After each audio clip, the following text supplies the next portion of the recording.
sampai dipanggil ke sini? Tidak tahu. Oke. Tadi pas pelajaran matematika, Mas Radit bersikap bagaimana tadi? Saya tegur tadi. Pas siapa tadi ya? Temanmu lagi presentasi tadi di depan. Nah, terus kamu sama Yavi ngapain? Ngobrol. Oke.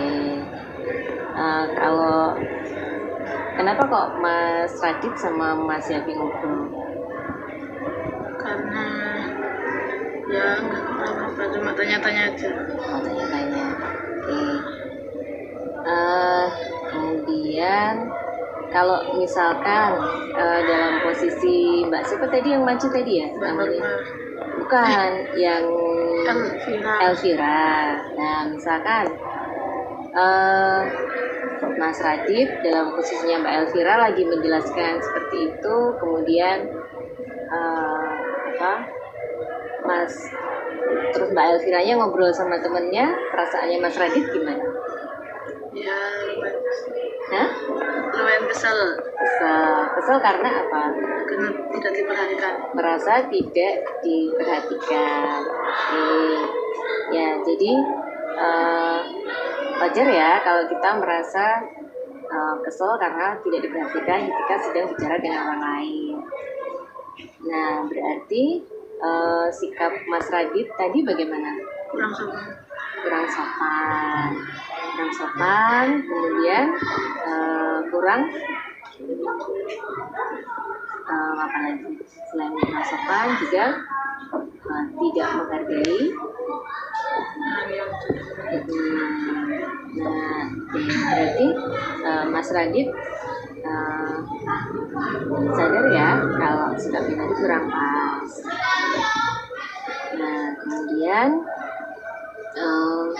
Mas Radit juga sudah melanggar kesepakatan kelas ya. Ya, kesepakatan kelas di awal dulu yang sudah pernah kita sepakati itu mendengarkan aktif. Nah, mendengarkan aktif itu kalau ada temannya sedang berbicara, maka kita harus bagaimana sikapnya? Harus mendengarkan dan bertanya jika tidak jelas, gitu ya. Nah, oke. Kemudian langkah apa yang akan Mas Radit lakukan selanjutnya? Kalau sudah tahu sikap Mas Radit itu kurang pas, tidak akan mengulanginya lagi. Oke, tidak akan mengulanginya lagi. Kemudian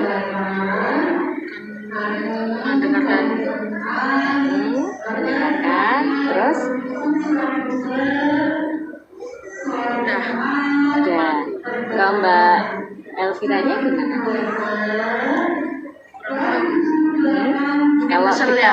Kalau kita misalkan saya Bu Laksmi, melakukan kesalahan sama Mas Radit, nah Bu Laksmi harus bagaimana?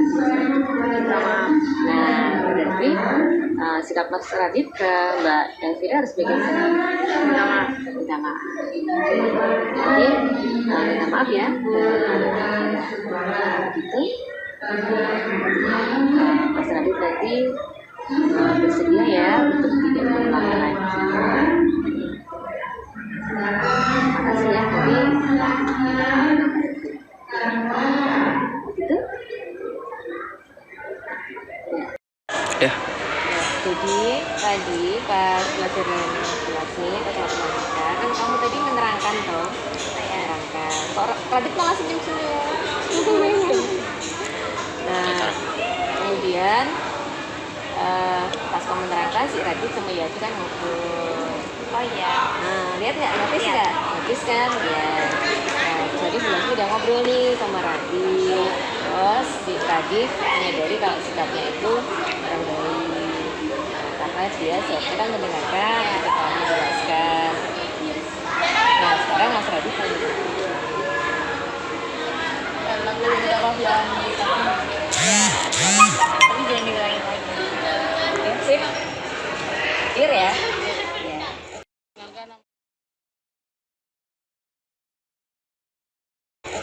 Nama saya Radit Dana Nurdianto dari kelas 7B.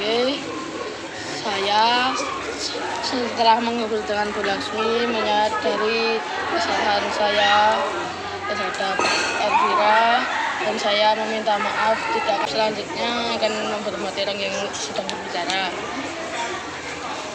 dan tidak akan mengulanginya lagi.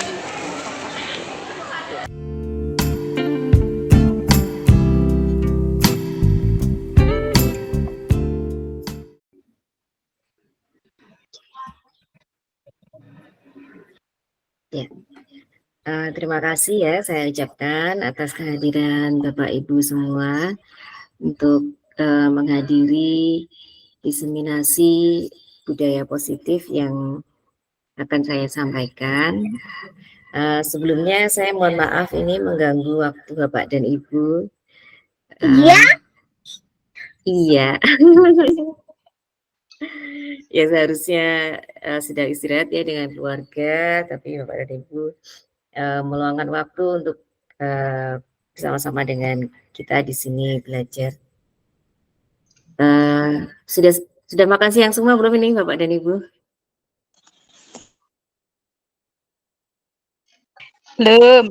Belum.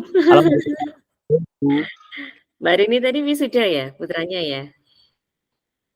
Bu. Oh iya, monggo Bu Titik, boleh nggak apa-apa, sambil setrika boleh, nanti sambil beraktivitas yang lain juga boleh. Baiklah Bapak dan Ibu, kita mulai dulu ya sesi kita pada siang hari ini dengan berdoa menurut agama dan keyakinan kita masing-masing. Berdoa dipersilahkan.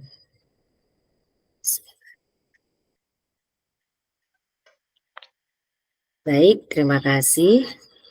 Ya, saya izin share screen deh Bapak dan Ibu.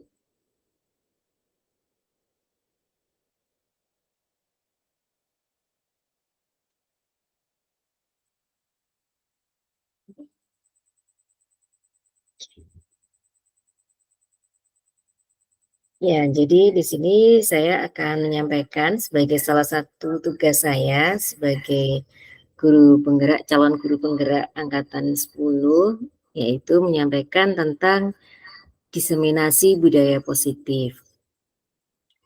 Nah, apa sebenarnya yang dimaksud dengan budaya positif? Nanti kita akan belajar bersama.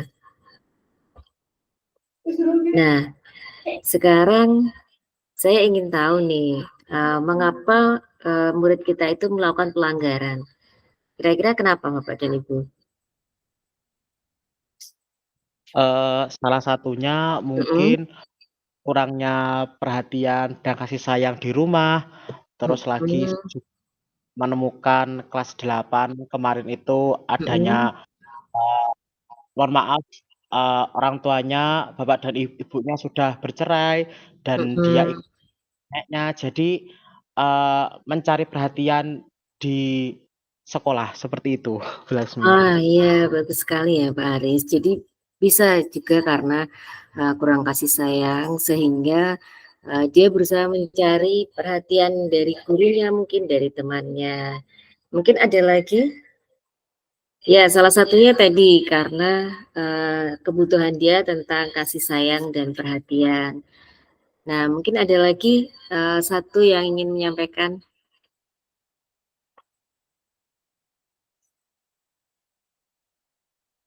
Monggo, biasanya tentang apa selain karena perhatian? Mungkin apakah Bapak dan Ibu pernah menemukan di kelas itu ada siswa yang kurang memperhatikan pas pelajaran, asik ngobrol sendiri? Mungkin dari saya Bu Laksmi. Oh iya, monggo Bu Harni. Nah, kadang-kadang anak itu yang pertama tadi memang betul ya, mungkin kurang perhatian, ingin diperhatikan di sekolah. Yang kedua, menganggap bahwa dia itu sudah bisa. Mungkin dia materi itu dia itu sudah bisa, terus dia merasa aku wis iso, saya tidak mau memperhatikan. Nah, itu. Ya, bisa juga seperti itu. Terima kasih Bu Harni. Ya, nah kita nanti akan mencari tahu ya sebenarnya kenapa sih murid-murid kita bersikap seperti itu dan apa yang harus kita lakukan atau bagaimana cara kita mensikapi sikap-sikap siswa yang seperti itu. Nah, yang pertama yang akan kita bahas di sini adalah tentang kebutuhan dasar manusia. Kebutuhan dasar itu merupakan segala sesuatu yang kita lakukan untuk mendapatkan apa yang kita inginkan. Ini tampilan PPT-nya sudah jelas ya, atau perlu saya slideshow?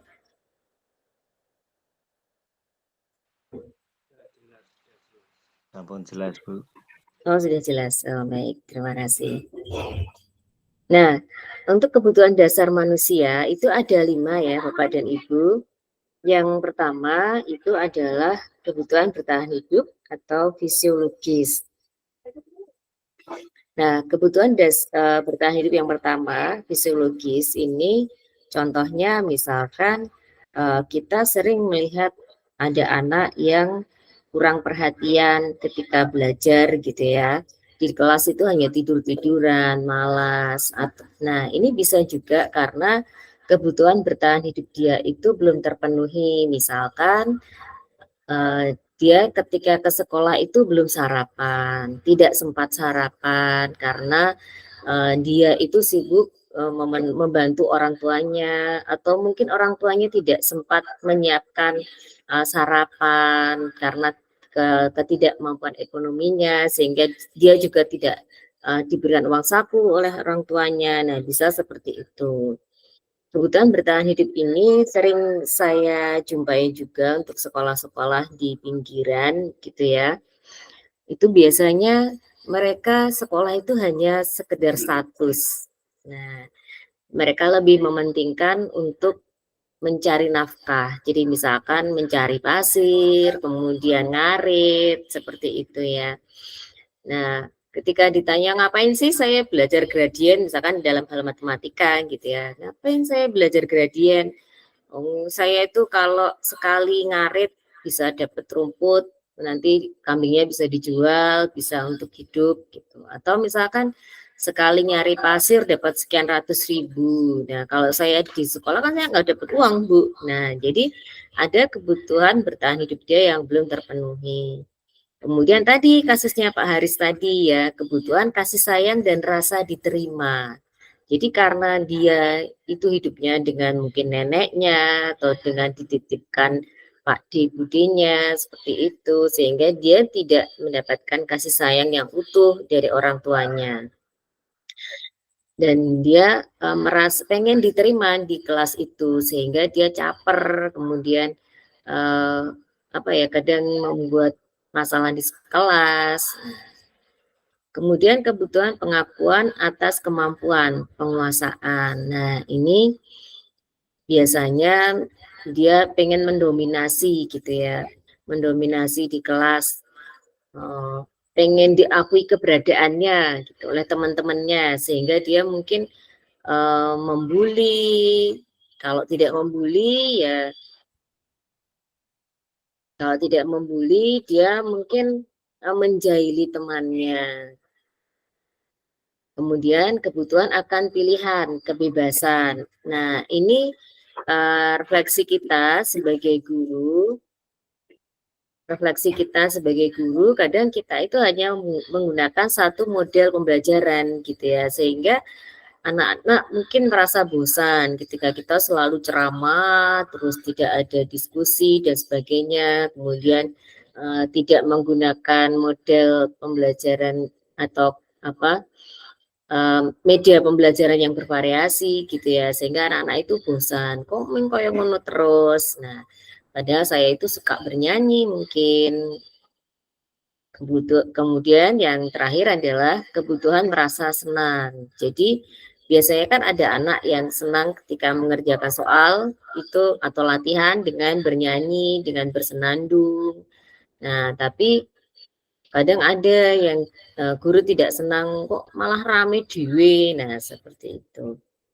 Jadi kita kadang juga harus memahami 5 kebutuhan dasar manusia ini, dan ini juga sebenarnya relate untuk orang dewasa juga gitu ya. Jadi nanti seandainya Bapak dan Ibu itu menjadi wakil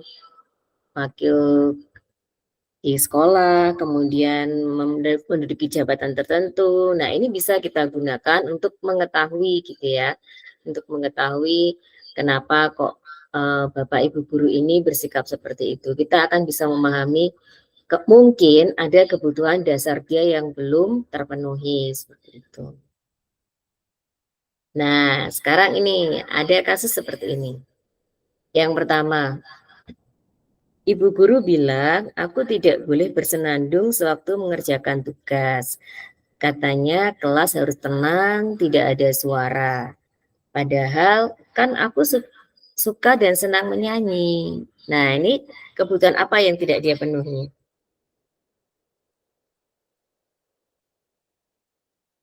Kebutuhan apa Bapak dan Ibu? Tadi ada 5 ya, ada 5 kebutuhan. Kesenangan. Boleh ditunjukkan lagi Bu, 5 Oh kebutuhan. iya, ini 5 kebutuhannya. Bertahan hidup, kasih sayang dan Merasa rasa senang. diterima, pengakuan dan atas kemampuan, kebutuhan akan pilihan atau kebebasan, kebutuhan merasa senang. Yang kebebasan Bu, yang nomor 1 itu. Kenapa? Karena di sini kan padahal aku suka dan senang menyanyi, jadi mungkin di kelas pada saat pengajaran tersebut tidak bebas menurutnya. Oke, ada yang lain? Kalau saya Mungkin ada yang berpendapat yang lain? merasa senang tadi, Ibu.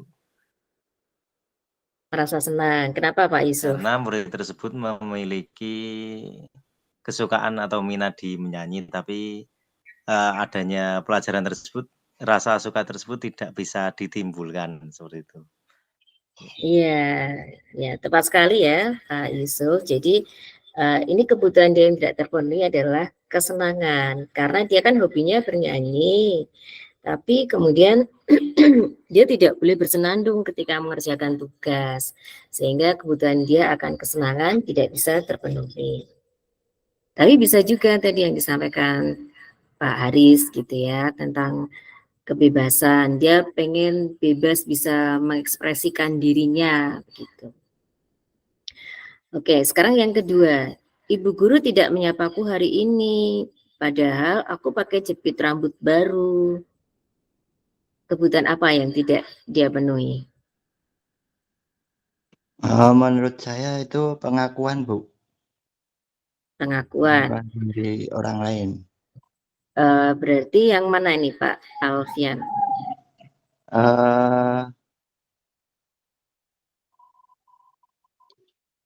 Bisa juga Kebutuhan pengakuan atas kemampuan kemampuan penguasaan. Penguasaan? Atau mungkin bisa juga kasih sayang atau rasa diterima itu. Iya, betul. Kasih sayang dan rasa diterima. Ya, karena apa? Dia itu sudah caper ya. Ini kan ibaratnya kan caper ya, cari perhatian gurunya. Dia pakai jepit rambut baru, tapi gurunya itu nggak notice. Nah, sehingga dia merasa kecewa. Padahal dia itu pengen gurunya itu menyapa. Nah, jadi kebutuhan dia yang tidak terpenuhi adalah ini tadi rasa kasih sayang ya. Biasanya ke guru-guru yang muda itu Bu, yang seperti Iya. itu kan senang anak-anak itu caper ya Bu ya. Iya. Oke, sekarang yang ketiga. Aku bosen, masa belajar cuma gitu-gitu aja, dengerin ibu guru aja. Nah, apa ini?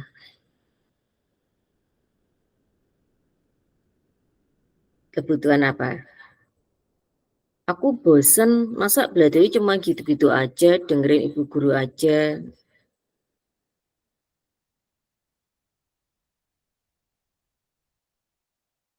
Yang mana?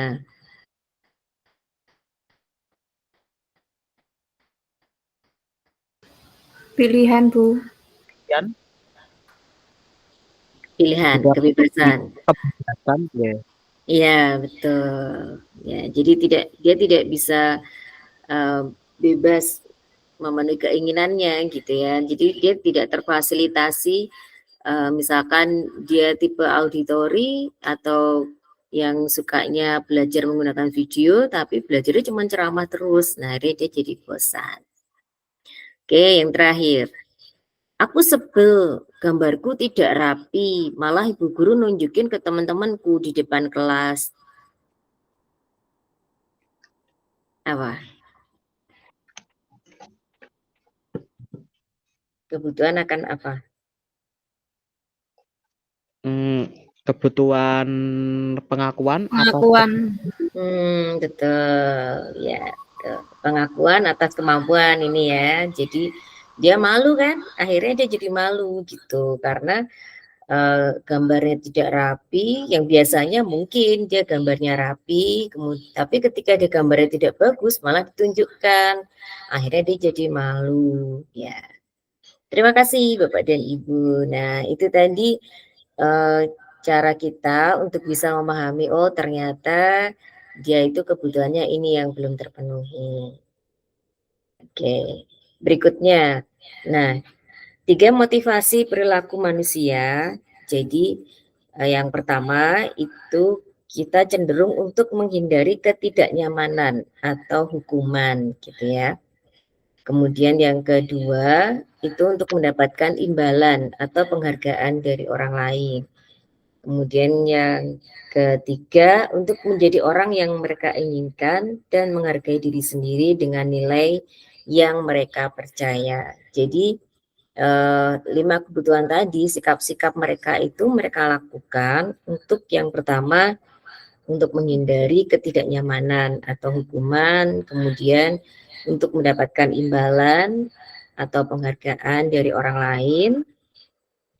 Kemudian yang ketiga untuk menjadi orang yang mereka inginkan.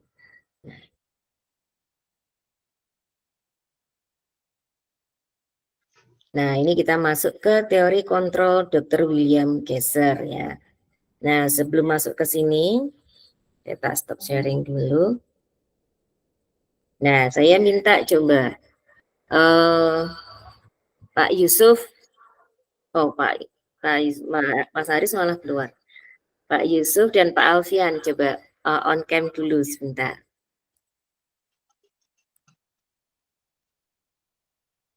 Ya, sekarang coba Pak Yusuf menggenggam sesuatu di tangan, digenggam seperti ini. Isinya dirahasiakan. Oh, jangan sampai kelihatan. ketok lho Pak, nggonmu ketok Pak Yusuf ya. Apa ambil apa gitu. Yang Pak Alfian nggak tahu isinya apa. Nah, sekarang coba Pak Alfian bujuk Pak Yusuf untuk membuka tangannya sampai Pak Yusuf itu mau membuka kepalan tangannya dan Pak Yusuf berusaha sekuat tenaga untuk mempertahankan kepalan tangannya jangan sampai terbuka karena yang disimpan oleh Pak Yusuf itu sangat berharga gitu. Jangan sampai Pak Alfian itu tahu gitu. Coba silahkan. Boleh on mic boleh. Pak Yusuf, itu kok tangannya kenapa ya? Kok digenggam seperti itu? Tidak apa-apa Pak, ini memang sukanya menggenggam saya itu. Oh, sukanya menggenggam. Apakah membawa sesuatu yang berharga itu? Oh, tidak ini Pak, tidak ada yang berharga. Oh, kok sepertinya menggenggamnya terlalu erat itu kayaknya saya curiga ya. Ada rahasia apa toh? Oh, nggak ada rahasia ini Pak, memang sukanya seperti ini untuk olahraga nih. Nah, gini. Nah, ini senangnya olahraga ini. Ya. Itu olahraga dari mana Pak Yusuf? Olahraga terbaru atau bagaimana itu? Oh, enggak ini latihan tuh kan gini biasanya saya Pak. Nah, pas badminton itu bisa gini itu. Nah, makanya perlu menggenggam.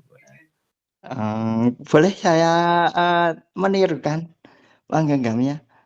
Oh, boleh, langsung aja genggam saja Pak. Nah, tangannya diangkat terus menggenggam, ini digerakkan gini. Oh, digerakkan gini ya? Ya. Kalau misalnya sekarang Pak Yusuf menirukan saya bagaimana? Oh, menirukan bagaimana Pak? Saya juga mempunyai teori yang baik ini, olahraga menggenggam ini. Oh ya. Tapi ada variasinya ini. Oh ya, variasinya. Menggenggam buka, bagaimana? Oh, Itu kan saya lebih suka menggenggam saja ini, Pak. Nah, Biar ada ini variasinya terbiasa. nanti Oh, enggak bosen. takutnya udah terbiasa, ini udah terbiasa nanti tidak malah cedera nanti Pak kalau variasi baru itu bagaimana? Nanti bosen lama-lama kalau menggam terus bisa kram nanti, Pak. Enggak apa-apa, Biar ada Pak. variasinya. Sering gini ya.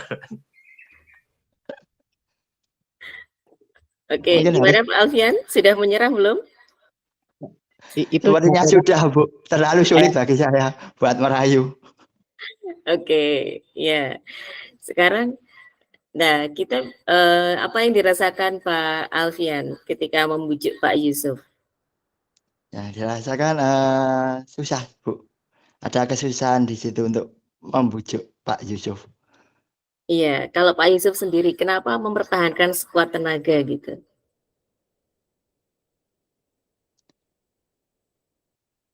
Itu masih di mute Pak Yusuf. Karena ada instruksi tadi, saya memegang teguh instruksi tadi gitu. Oh Jangan ya. sampai terbuka gitu kan. Ya, berarti tidak mempan ya bujukan dari siapapun gitu ya. Ya, karena sudah. Nah, berarti sudah mempunyai kontrol yang bagus gitu ya. Nah, itu tadi yang akan saya sampaikan ya, bahwa saya share screen lagi ya. Sebentar.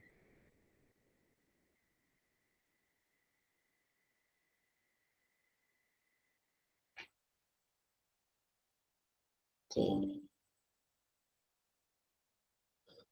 Nah, ini teori kontrol dari Dr. William Kaiser ya. Ini kalau saya share slide kecil. Nah,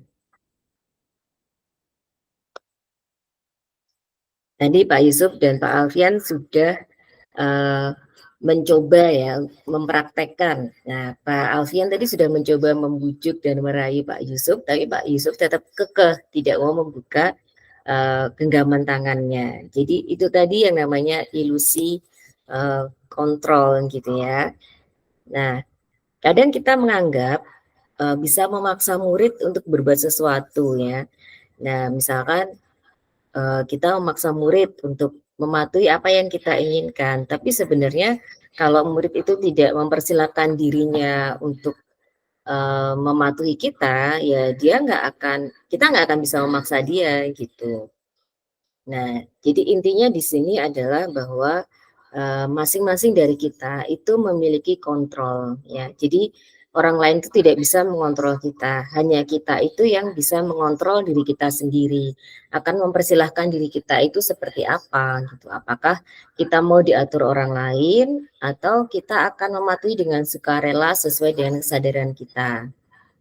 Nah, itu adalah teori kontrol dari Dr. William Kaiser, itu intinya seperti itu.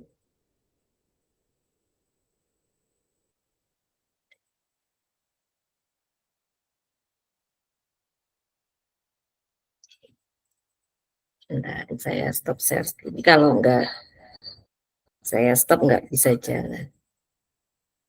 Bentar. Oke.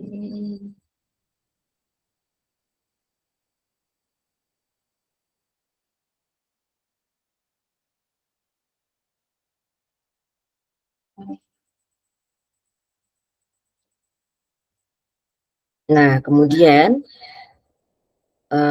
masih lanjutan dari Dr. William Kaiser tadi ya, kita itu memiliki 5 posisi kontrol.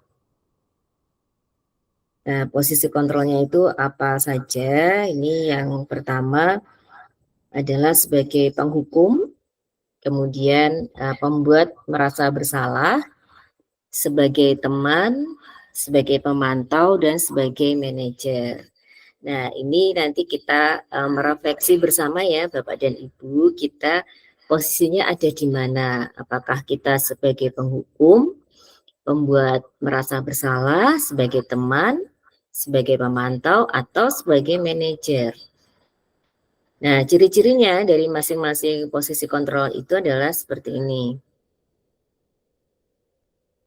Saya slideshow biar terlihat.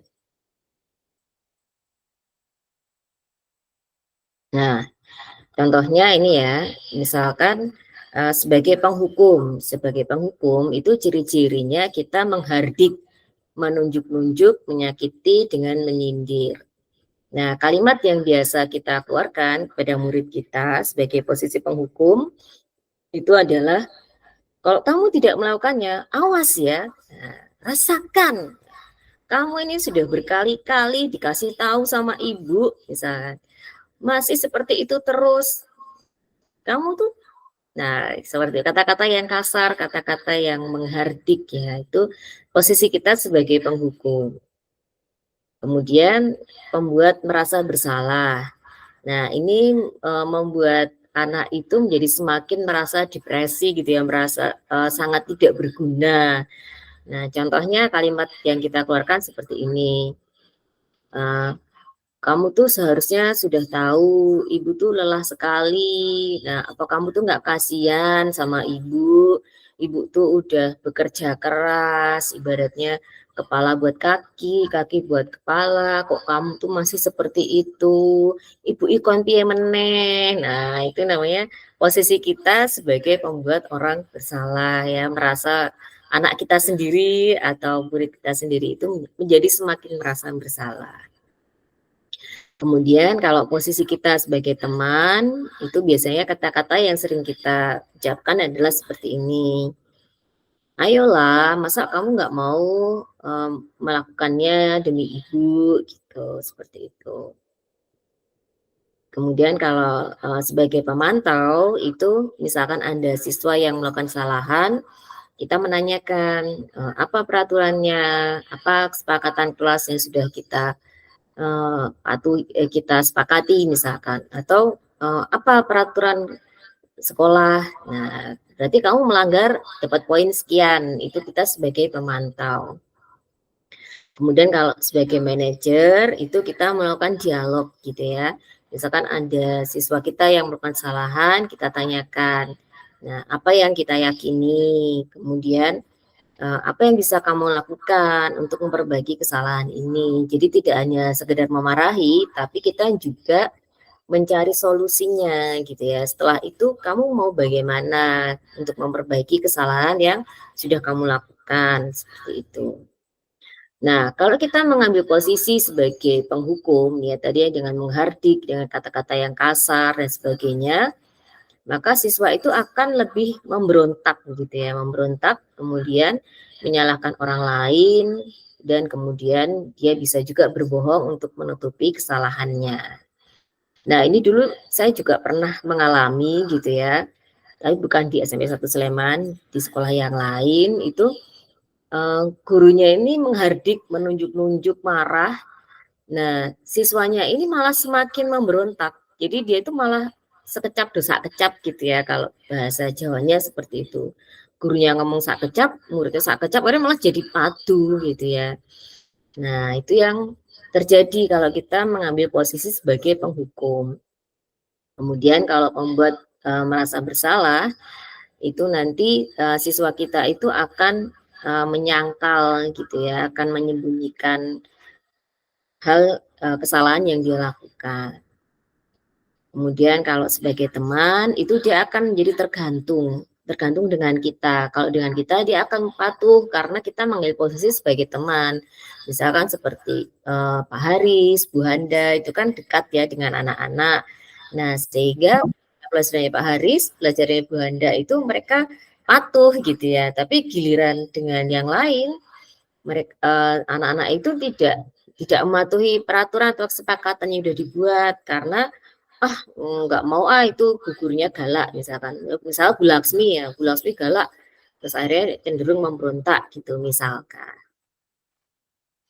Nah, kalau kita mengambil posisi sebagai pemantau, itu nanti mereka akan menyesuaikan diri bila diawasi. Nah, ini kita sebagai guru malah harus terus mengawasi terus gitu ya. Jadi kita nggak bisa memberikan kepercayaan kepada anaknya tersebut. Kita harus selalu mengawasi, selalu mencocokkan dengan konsekuensi, dengan peraturan dan sebagainya. Nah, kalau kita mengambil posisi sebagai manajer, maka siswa itu mempunyai motivasi intrinsik dari dalam dirinya sendiri. Ya, dia memiliki kesadaran bahwa apa yang dilakukan itu tidak benar dan dia memiliki kesadaran untuk memperbaiki kesalahan tersebut. Nah, kemudian reaksi muridnya ini kalau kita bersikap sebagai penghukum, nanti dia akan berpikir, ah biarkan saja, nanti juga marah-marah lagi. Nah, ini dia malah memberontak dan mengucapkan seperti itu. Kemudian kalau kita sebagai pembuat merasa bersalah, nanti dia akan berkata, maafkan saya berjanji nggak akan mengulangi lagi, seperti itu. Dia akan semakin merasa depresi gitu ya. Nah, kemudian kalau sebagai teman, dia akan berpikir, saya pikir Bapak Ibu teman saya, ternyata begitu. Nah, kalau sebagai pemantau, dia cenderung hitung-hitungan gitu ya, hitung-hitungan. Terutama kalau kita mengaitkan dengan reward gitu ya. Nah, dia itu motivasinya bukan bukan dari dalam dirinya ingin perbaiki diri, tapi berapa reward yang akan dia peroleh. Gitu. Nah, tapi kalau kita bisa memposisikan sebagai manajer, maka dia akan berpikir bagaimana caranya saya bisa memperbaiki keadaan. Ya. Nah, kemudian untuk dampaknya pada murid, jika kita sebagai penghukum mengambil posisi sebagai penghukum, maka murid itu akan cenderung mengulangi kesalahan. Kemudian kalau kita mengambil posisi sebagai pembuat merasa bersalah, nanti dia akan merasa rendah diri. Nah, ini juga berlaku untuk anak-anak kita ya, untuk Bapak Ibu yang sudah kagungan putra, itu juga ini berlaku ketika kita bersikap ke anak-anak kita. Kadang kan kalau saya ya, misalkan sebagai ibu sudah capek gitu, anaknya ngeyelan misalkan, nah kadang kan terlontar, kamu tuh nggak kasihan po sama ibu tuh udah capek kerja dari pagi sampai siang, kok emang HP-nan terus, nah misalkan kayak gitu. Kemudian sebagai teman nanti dia menjadi lemah, tidak mandiri dan tergantung. Nah, tergantung pada gurunya tadi ya. Kemudian kalau kita mengambil posisi sebagai pemantau, maka dia akan menitik beratkan pada sanksi atau hadiah untuk dirinya. Nah, ini tadi dia lebih cenderung pada reward gitu ya. Nah, tapi kalau kita mengambil posisi sebagai manajer, maka murid kita nanti akan mengevaluasi diri gitu ya, bagaimana caranya agar dia bisa memperbaiki diri dan menyelesaikan masalah yang dia buat gitu. Oke, selanjutnya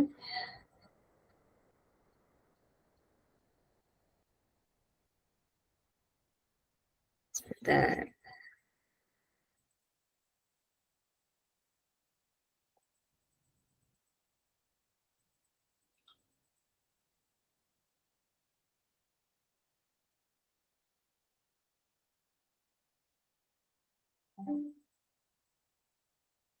Oke. Nah, dampak dari hukuman itu apa? Yang pertama, murid akan tersakiti gitu ya. Jadi apalagi dengan kata-kata kita mungkin yang kasar pada dia gitu, nanti murid akan tersakiti dan tidak nyaman dalam jangka waktu panjang. Kemudian dia akan semakin agresif gitu ya. Kalau yang memberontak dia akan semakin memberontak. Sementara yang depresi dia akan semakin pasif gitu. Kemudian murid menjadi takut dan sistem tidak akan berjalan. Jadi kelas tuh menjadi hening gitu ya, menjadi takut untuk mengeluarkan pendapat juga tidak berani karena takut salah dan sebagainya. Kemudian murid akan merasa tidak bersalah dan dia rendah diri gitu ya, menjadi tidak pede. Oke. Nah, dalam menjalankan peraturan ataupun keyakinan kelas atau sekolah, jika ada suatu pelanggaran, tentu kita harus melihat ya, nah tindak apa yang harus kita lakukan. Nah, saya di sini akan mengenalkan namanya restitusi. Ya, restitusi. Restitusi itu apa? Nah, karena biasa ya kita sebagai pendidik itu kan tidak hanya transfer of knowledge saja, tapi kita juga harus mendidik karakter anak-anak kita. Nah, anak-anak kita itu kan ibarat tanaman yang masih murni gitu ya. Nah, tinggal kita itu bagaimana mengolahnya, mengarahkan agar dia nanti dapat menjadi pribadi yang semakin baik. Nah, ini kalau kita menerapkan sebagai konsekuensi dan restitusi, ini ya perbedaan antara konsekuensi dan restitusi. Apabila kita memberikan hukuman, itu tidak akan nyaman untuk murid atau anak untuk jangka waktu yang panjang.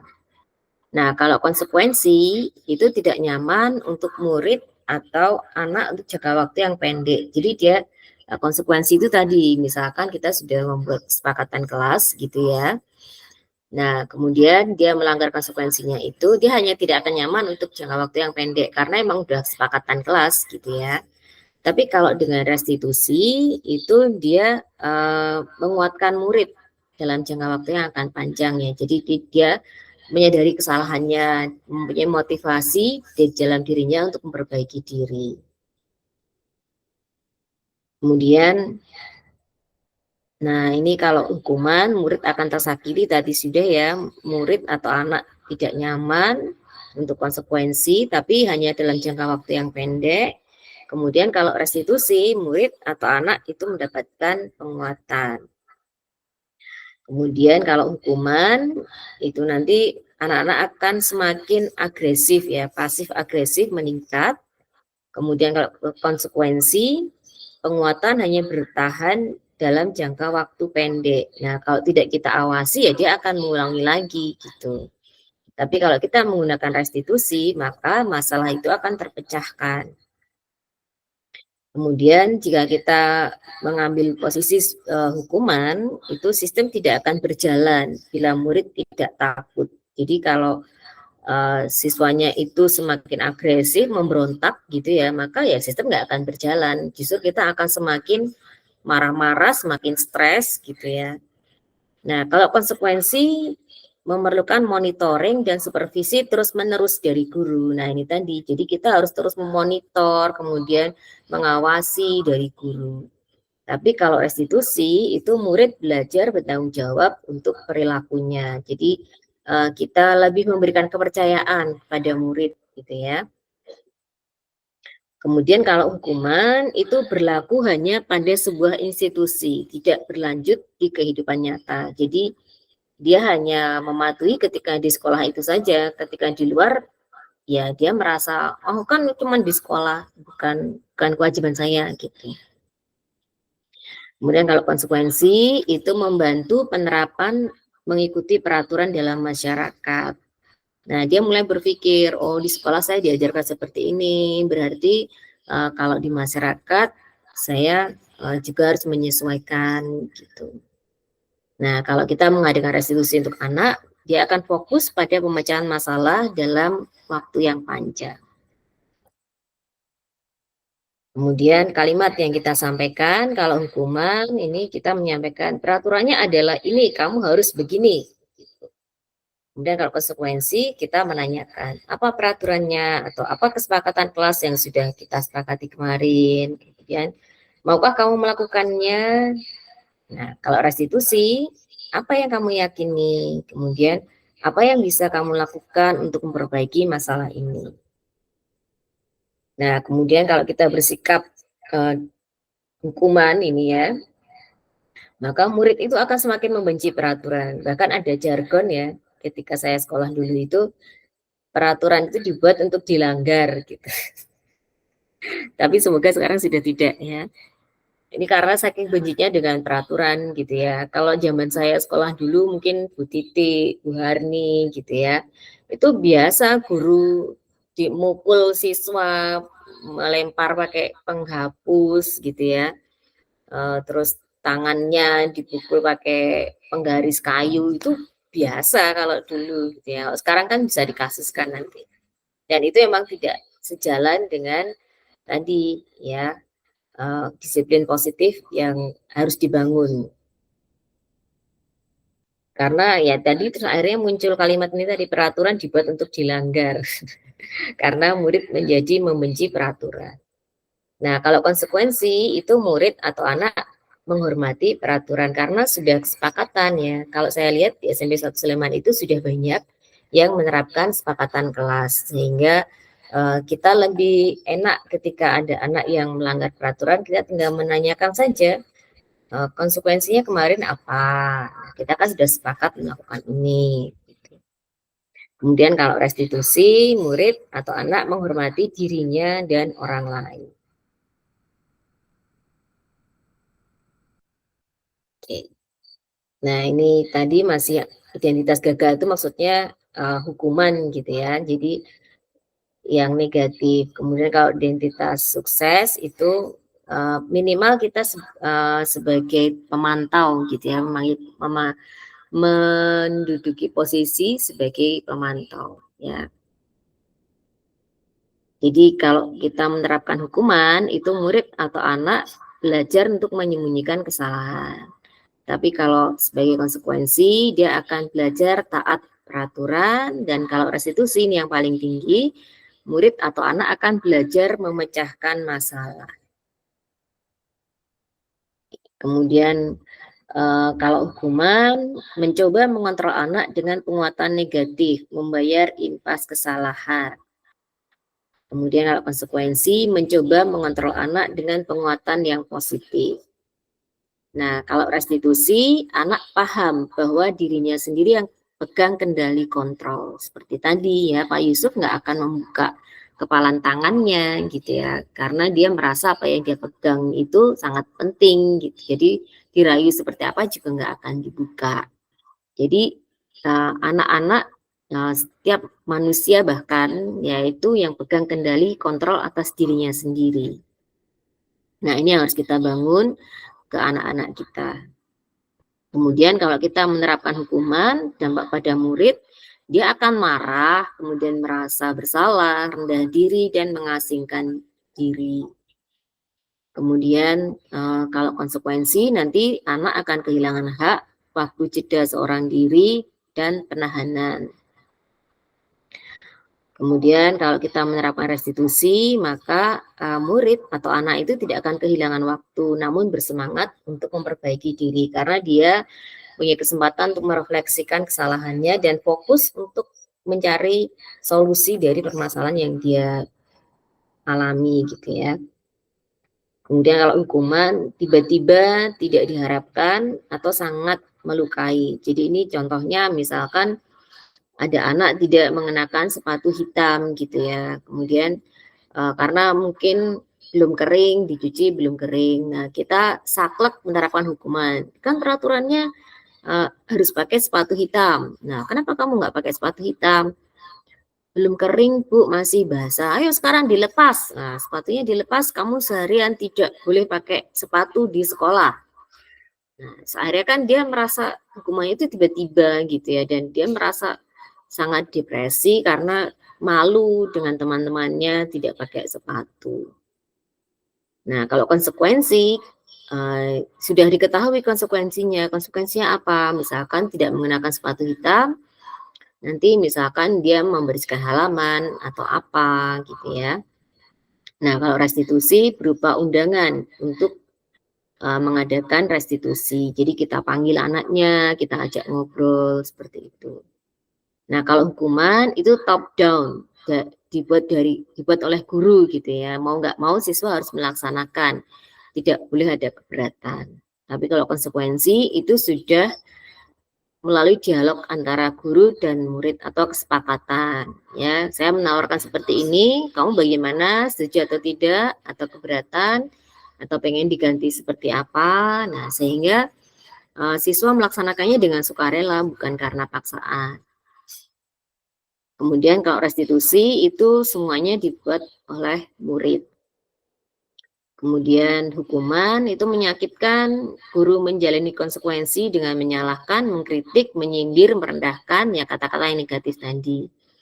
Kemudian kalau konsekuensi itu membantu guru menyatakan peraturan, melakukan peringatan, dan menerapkan konsekuensi. Nah, ini tadi kita harus selalu memantau kalau mengambil posisi konsekuensi ini.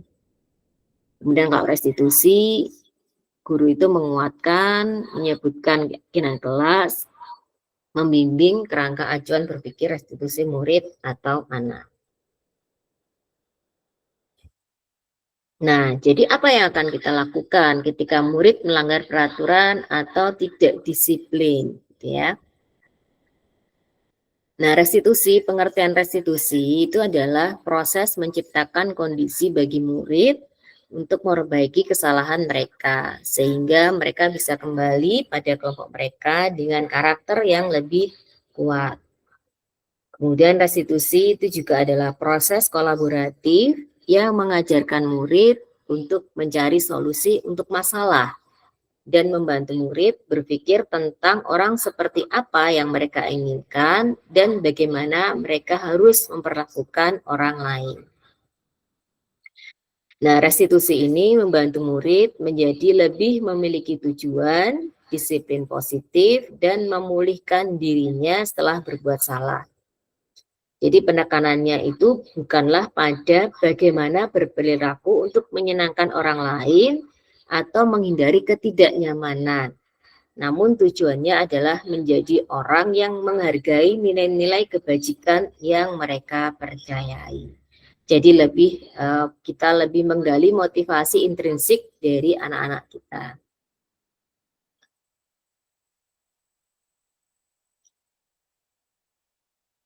Nah, melalui restitusi ini, ketika murid berbuat salah, guru akan menanggapi dengan cara yang mungkin murid untuk membuat evaluasi internal tentang apa yang dapat mereka lakukan untuk memperbaiki kesalahan mereka dan mendapatkan kembali harga dirinya, gitu ya. Jadi kita itu ngobrol dengan anak-anak, kemudian kita fokus pada masalah yang mereka lakukan, kemudian nanti solusinya bagaimana.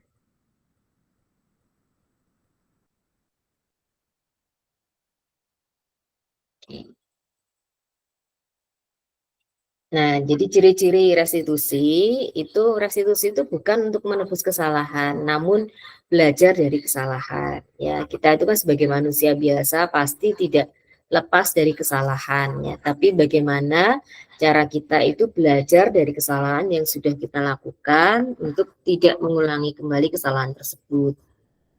Nah, kemudian restitusi ini juga bertujuan untuk memperbaiki hubungan. Kemudian restitusi itu adalah tawaran, bukan paksaan. Sebentar ya, ini saya admit dulu yang mau masuk. Ya. Selamat datang Bu Hafsa.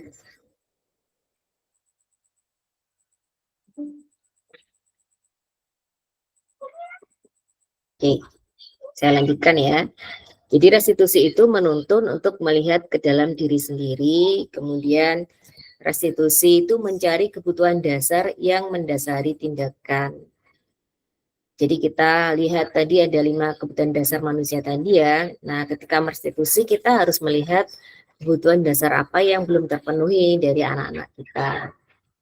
Kemudian restitusi itu fokus pada penguatan karakter, bukan tindakan. Kemudian restitusi itu fokus pada solusi, dan restitusi itu mengembalikan murid yang berbuat salah pada kelompoknya tanpa dia merasa semakin bersalah gitu ya, tapi dia kembali ke kelompoknya dengan sebuah solusi. Nah, kemudian langkah-langkah kita melakukan restitusi kepada murid itu yang pertama, kita menstabilkan identitas dia terlebih dahulu ya. Nah, kata-kata yang sering kita ucapkan, misalkan setiap orang itu pasti pernah melakukan kesalahan, gitu ya. Kamu bukan satu-satunya yang pernah melakukan ini. Jadi kita berempati terlebih dahulu pada apa yang dilakukan. Kemudian langkah selanjutnya adalah validasi tindakan yang salah. Ini bukan kita membenarkan sikap dia, bukan, tapi kita mencoba memahami mengapa dia melakukan itu. Kemudian kita mencari kebutuhan apa yang tidak terpenuhi dari sikap dia gitu. Kemudian menanyakan keyakinan kelas apa yang telah kita sepakati, kemudian kamu ingin menjadi orang yang seperti apa. Nah, ini ada video. Kita lihat bersama.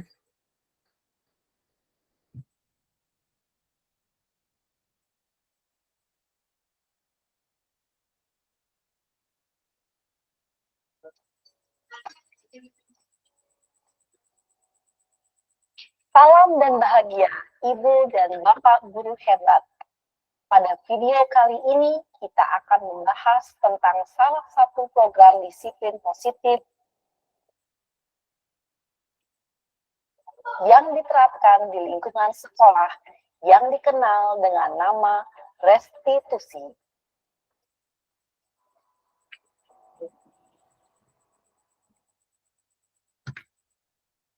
Restitusi dikembangkan oleh pakar pendidikan Diane Gosson, berlandaskan pada teori kontrol Dr. William Glasser. Segitiga restitusi adalah suatu proses dialog yang dijalankan oleh guru atau orang tua agar dapat menghasilkan murid yang mandiri dan bertanggung jawab. Pada saat guru di posisi manajer, aspek yang dikembangkan pada murid adalah motivasi intrinsik, sehingga penanaman nilai-nilai kebajikan dapat tumbuh dan berkembang menjadi suatu kebiasaan positif yang akhirnya membentuk karakter murid.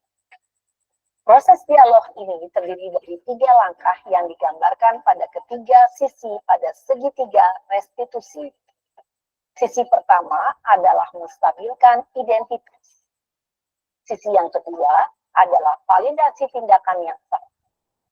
Dan sisi yang ketiga adalah menanyakan keyakinan.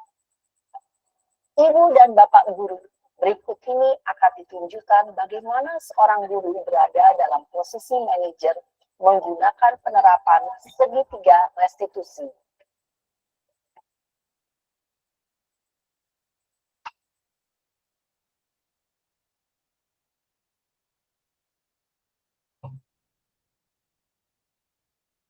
Yang Sarah, Yang Pak, sudah lama nggak ketemu Sarah? Kenapa hari ini ada di sini? kesel Pak, kesel banget. Masa aku dikatain tukang fitnah Pak? Ya aku marah lah. Aku udah dikatain Eka di depan kelas. Kesel banget. Oh begitu. Ya pasti kamu marah dan kesal. Bapak juga akan marah apabila ada yang menuduh Bapak seperti itu. Kemudian pada saat itu kamu mau melakukan apa? Ya saya langsung ngatain Eka lah Pak. Kesel banget. Saya betak-betak dia depan teman-teman lain. Oh begitu. Pasti kamu melakukan seperti itu karena suatu alasan tertentu, bukan? Iya, masa saya diam saja Pak? Ya saya bela diri lah. Masa saya dituduh tukang fitnah? Ya wajar lah. Mempertahankan harga diri itu sesuatu yang penting buat kamu. Untung kamu tidak bertindak lebih gegabah lagi. Hanya membentak-bentak. Iya Pak. Untung saya masih bersabar dan hanya membentak saja. Udah gemes padahal. Saya pasti bela diri lah. Ya pasti ya. Tapi kamu memilih untuk tetap bertahan dan bersabar. Kamu memilih untuk tidak berbuat lebih parah lagi, bukan? Iya. Nah, sekarang coba kita lihat lagi. Tindakan kamu yang bentak-bentak Eka di kelas. Tindakan kamu itu kira-kira sesuai dengan keyakinan kelas atau prinsip kamu tidak? Enggak lah Pak. Capek Pak jadi pemarah. Jadi keyakinan atau prinsip mana yang kurang sesuai dengan keinginan kamu? Ya, saya sebenarnya sangat menghargai orang lain. Mungkin saat itu saya menjadi emosi, jadi tidak menunjukkan sikap itu. Kamu meyakini tidak? Menghargai orang lain itu penting buat kamu. Yakinlah Pak. Iya, setuju. Kita harus saling menghargai. Namun, ada juga keyakinan yang kita sepakati yang perlu kita jalankan apabila kita sedang marah, kan? Ya, saya bisa lebih proaktif, mulai dengan diri sendiri. Saya bisa jadi lebih bersabar, mengambil waktu jeda untuk berpikir mau apa selanjutnya. Kira-kira kamu bersedia memperbaiki masalah ini tidak? Sedia, Pak. Kalau kamu memperbaiki masalah ini, kamu akan menjadi orang seperti apa? Saya akan menjadi orang yang bertanggung jawab kali ya, Pak. Dan senantiasa proaktif. Iya. Menurut kamu, bagaimana rasanya menjadi orang seperti itu? Ya nyaman lah, bangga bisa bersabar dan menahan diri. Baiklah kalau begitu. Yuk kita pikirkan bagaimana memperbaiki masalah ini.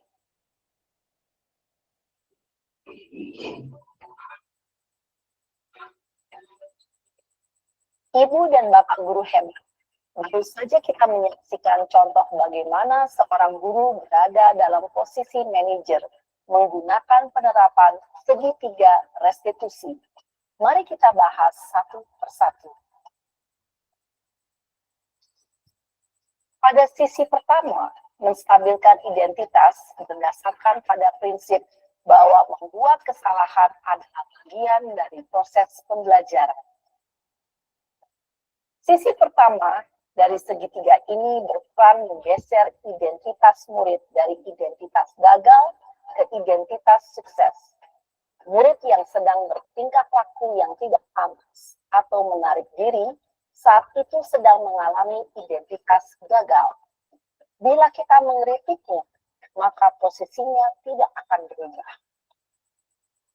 Kita bisa mengajukan pernyataan-pernyataan ini. 1. Membuat kesalahan sesuatu yang wajar. 2. Manusia tidak ada yang sempurna. 3. Kita bisa memperbaiki masalah ini. 4. Saya tidak menanyakan kesalahannya. Saya lebih fokus bagaimana memperbaiki masalah ini. 5. Apakah saat ini kamu tengah menjadi orang yang baik untuk dirimu sendiri? Pada sisi kedua, validasi tindakan yang salah berlandaskan pada prinsip bahwa setiap perilaku berupaya memenuhi suatu kebutuhan tertentu. Guru yang telah memahami teori kontrol akan bergeser dari pemikiran stimulus respon menjadi proaktif dan mencoba untuk mengenali tujuan dari perilaku murid.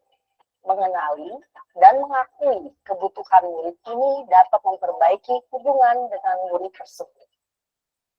Pernyataan atau pertanyaan bisa disampaikan dengan nada suara tidak menghakimi atau memojokkan, sehingga dapat mengembalikan murid pada posisi positif. 1. Kamu bisa saja bertindak lebih gegabah lagi dari ini. 2. Kamu bukan melakukannya tanpa suatu alasan tertentu. 3. Kamu melakukannya karena mempertahankan sesuatu yang penting bagimu. 4. Mungkin kamu bisa mempelajari suatu perilaku baru yang lebih efektif. Bersediakah kamu mempelajarinya? Selanjutnya, kita akan simak sisi terakhir, yaitu menanyakan keyakinan. Teori kontrol menyatakan bahwa pada dasarnya kita termotivasi secara intrinsik. Pada saat perilaku yang salah telah divalidasi dan identitas sukses telah stabil, maka murid telah siap mengaitkan keyakinan-keyakinannya dengan tindakannya yang salah, dan pemikirannya telah bergeser ingin menjadi orang yang dituju. Pertanyaan-pertanyaan ini dapat mengaitkan keyakinan-keyakinan yang dianut murid. 1. Sebagai keluarga atau kelas, apa yang kita yakini? 2. Nilai-nilai apa yang telah kita sepakati? 3. Seperti apa gambaran sebuah kelas yang ideal bagi kamu? 4. Kamu ingin menjadi orang seperti apa?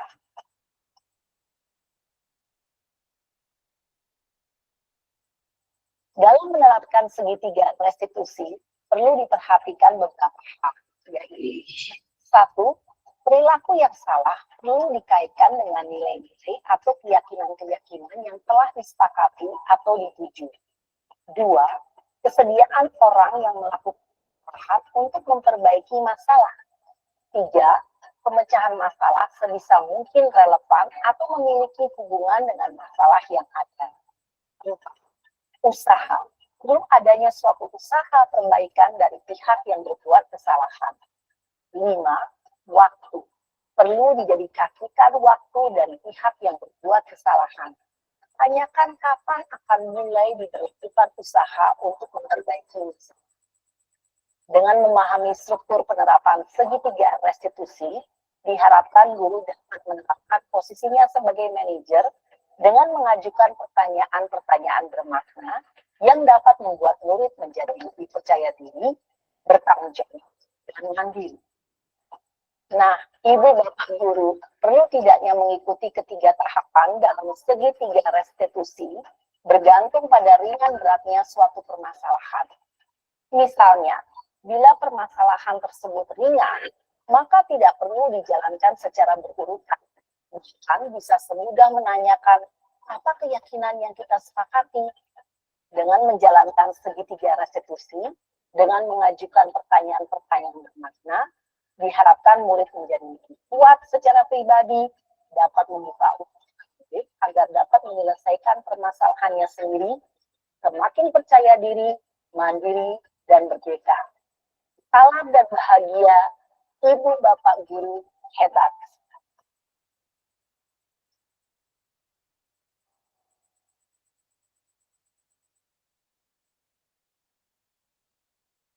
Ya, demikian tadi ya paparan tentang contoh pelaksanaan kita ketika merestitusi anak.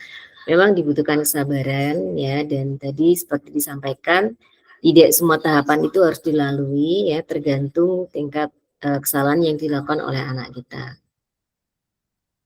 Kemudian disiplin positif itu apa? Nah, disiplin positif itu adalah metode di mana orang tua atau guru itu mengkomunikasikan secara jelas pada anak atau murid yang berkaitan dengan tingkah laku apa yang dianggap baik atau tepat dan dianggap tidak pantas. Kemudian ada akibat berupa konsekuensi yang harus ditanggung oleh orang yang tidak berperilaku baik. Kemudian ada reward untuk tingkah laku yang baik. Nah, tapi reward ini tidak harus selalu kita berikan karena nanti dia akan menjadi tergantung dengan reward tersebut ya. Nah, kemudian disiplin positif ini harapannya nanti menimbulkan motivasi intrinsik dari dalam diri anak itu untuk memperbaiki dirinya gitu ya. Jadi bukan karena paksaan dari luar atau karena mengharapkan imbalan dari orang lain atau karena biar orang lain bisa menerima dirinya, tapi lebih kepada bahwa dia menyadari kesalahannya dan dia benar-benar berniat untuk memperbaiki dirinya sendiri. Nah, nanti harapannya dia mampu mengontrol diri ya, tanpa kita awasi, tanpa tanpa kita harus selalu mengobservasi dia terus, dia mampu mengontrol dirinya sendiri. Kemudian bertanggung jawab dengan apa yang dipilih untuk dilakukannya. Jadi akan menimbulkan sikap yang lebih bertanggung jawab dan dia menjadi tahu apa yang ingin dia capai.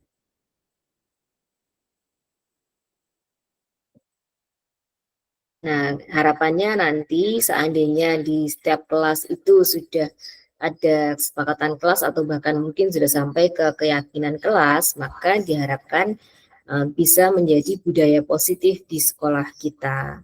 Nah, manfaatnya apa budaya positif itu? Yang pertama adalah membantu anak untuk menumbuhkan rasa bertanggung jawab dan punya sense of belonging. Jadi mempunyai rasa memiliki gitu ya. Kalau selama ini peraturan itu top down dari guru, dibuat oleh guru tanpa persetujuan oleh anak atau mungkin dia menyetujuinya dengan terpaksa, maka dia tidak akan memiliki sense of belonging gitu ya. Jadi ada yang masih mencoret-coret dinding mungkin seperti itu karena dia merasa tidak memiliki dan dia merasa peraturan itu hanya berlaku di sekolah, tidak ketika dia berada di luar sekolah. Kemudian yang kedua, mengajarkan social and life skills yang diperlukan untuk mengembangkan karakter yang baik.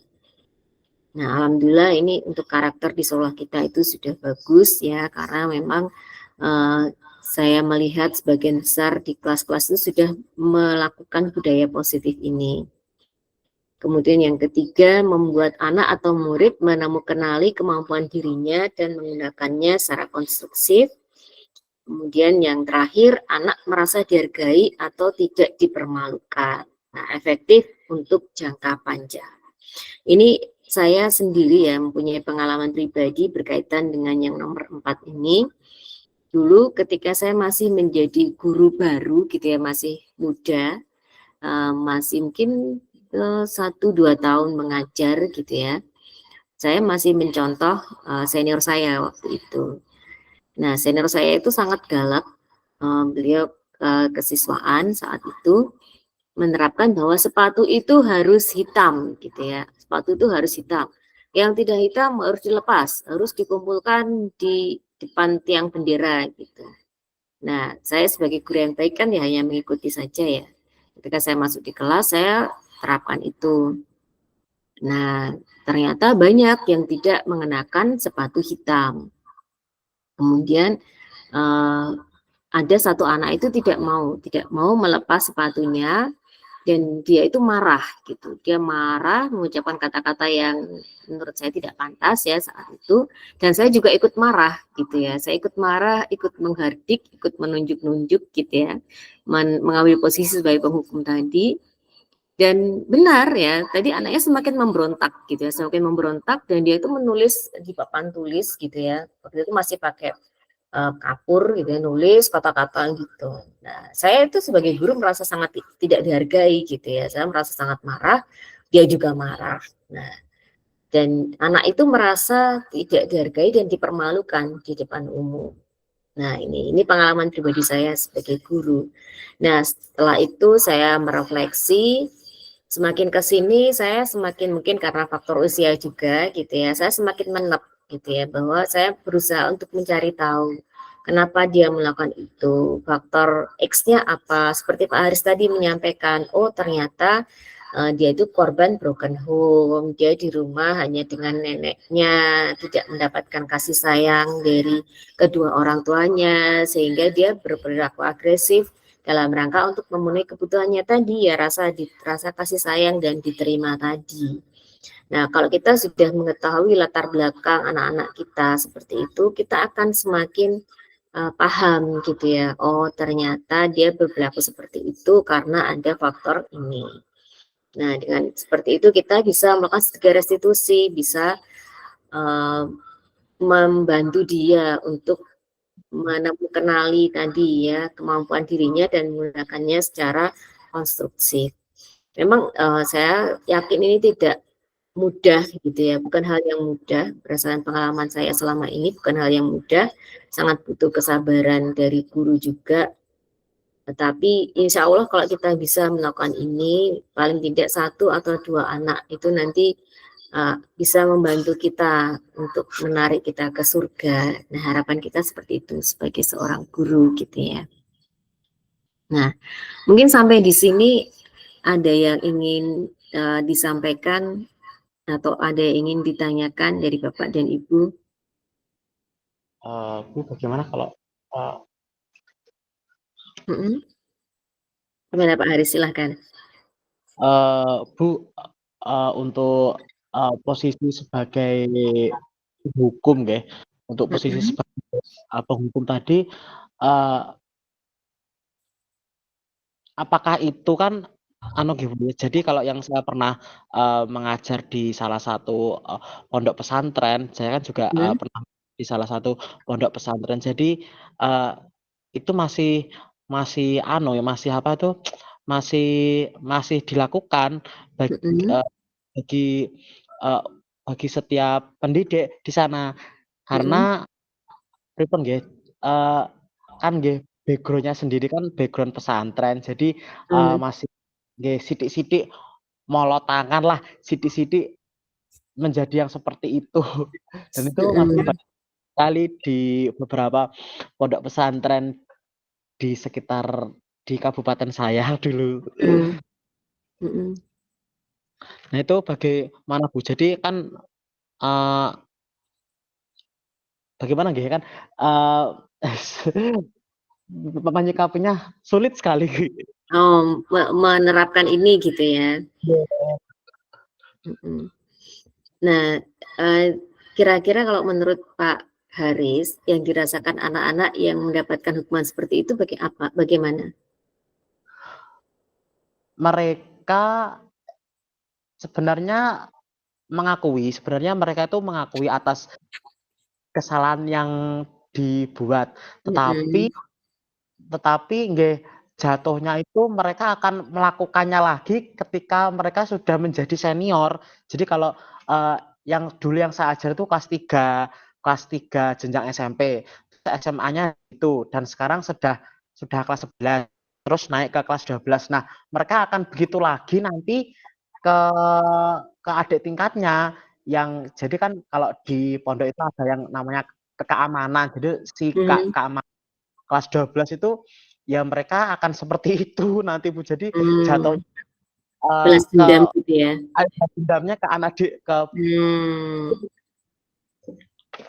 Nah, ini tadi yang saya sampaikan tadi hukuman. Jadi kalau kita mengambil posisi sebagai penghukum atau menerapkan hukuman, nah si kakak kelasnya itu kenapa dia menjadi dendam gitu ya, kemudian melampiaskan ke adik-adik kelasnya karena dia dulu diperlakukan seperti itu. Nah, sebenarnya dia itu kan marah gitu ya, ketika dia dihukum, dia itu marah, kemudian dia tahu kalau dia salah gitu ya, tapi kemudian karena dia dihukum, kemudian dia marah, dia merasa rendah diri, mungkin bahkan merasa dipermalukan.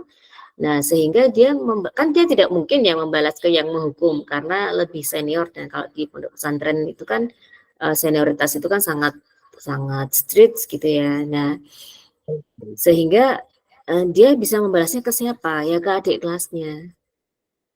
Nah, mungkin kalau bisa dicoba, paling tidak dengan konsekuensi inilah, dengan konsekuensi minimal, dengan konsekuensi. Nah, mungkin turun-temurun, balas dendam yang turun-temurun itu tidak akan terjadi, Pak. Nah, nanti Pak Haris bisa nanti kalau pas lagi pulang, nanti bisa ngobrol nih dengan teman-teman yang alumni mungkin sesama habis ngajar di sana, bisa sharing nih Pak Haris, bisa jadi narasumber di sana untuk menyampaikan tentang budaya positif ini. Nah, siapa tahu nanti di pondok pesantrennya itu bisa ada perubahan. Karena tidak ada salahnya kita mencoba hal yang baik gitu. Oh, iya. Nah, malah jadi narasumber nanti dengan Pak di sana. Aduh.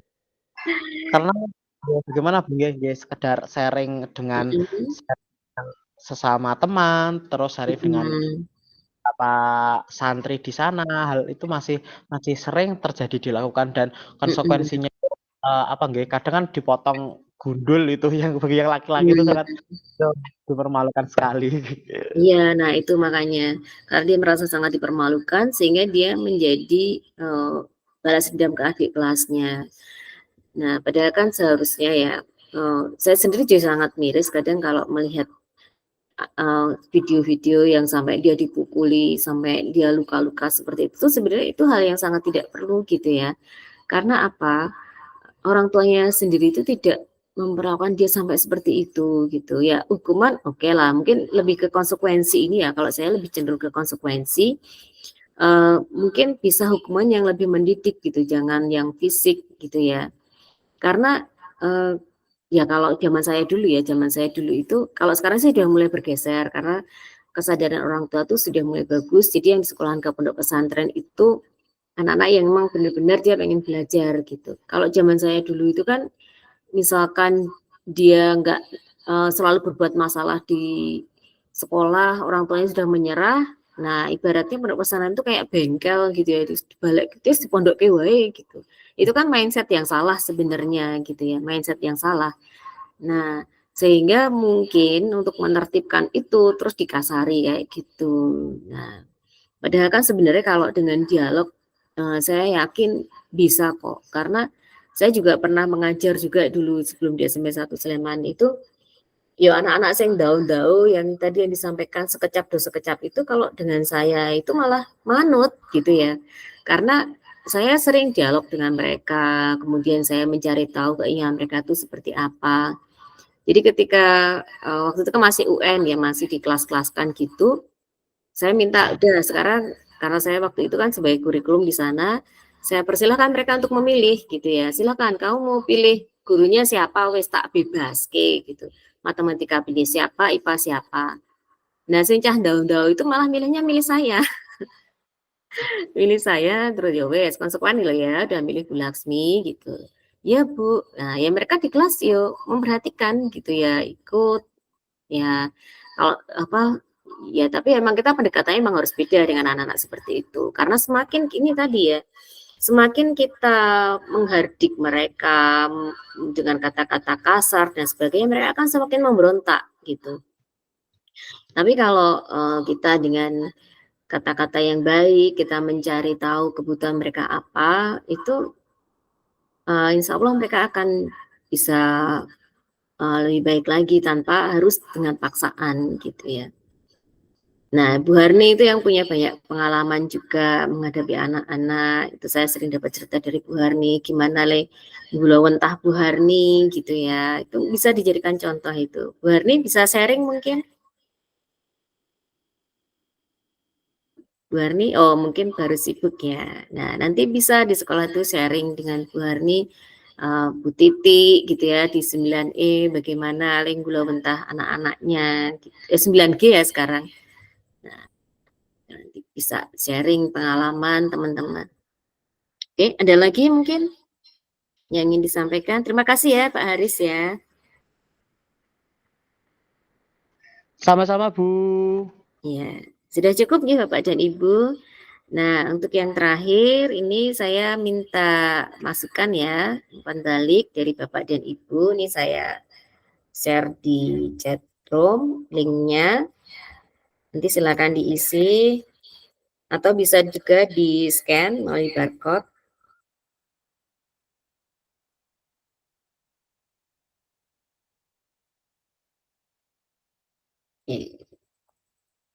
Ya, sudah saya share di chat. Silakan Bapak dan Ibu bisa mengisi sebentar, cuma satu kok, cuma satu pertanyaan dan tidak akan lama. Ini kita Bu, sekedap. Oh, Padlet nih ya. Padlet ya.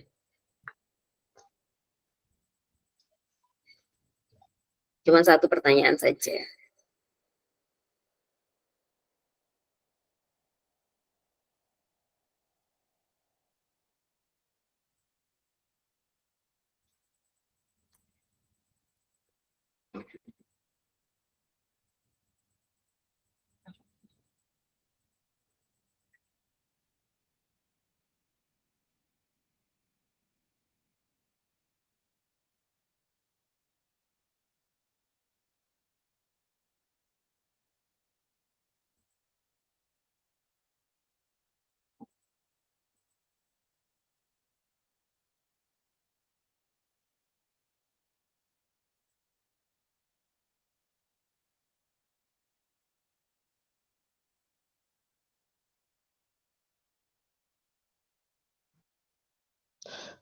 Sudah Bu.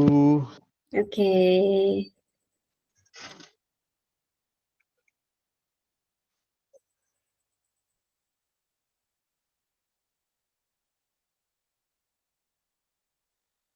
Oke, terima kasih untuk yang sudah mengisi. Sebelum kita akhiri, kita on cam dulu ya, kita foto dulu. Silakan yang bisa on cam.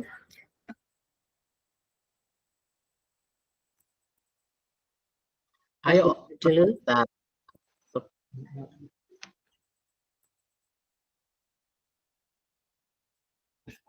Oke. Kayak bebas saja. Oke. 1, 2. Cheese. Saya simpan dulu. Oke.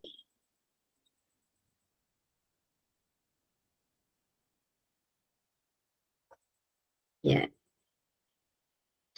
Oke, terima kasih Bapak Ibu atas kesediaannya meluangkan waktu untuk menghadiri dissemination saya pada siang hari ini.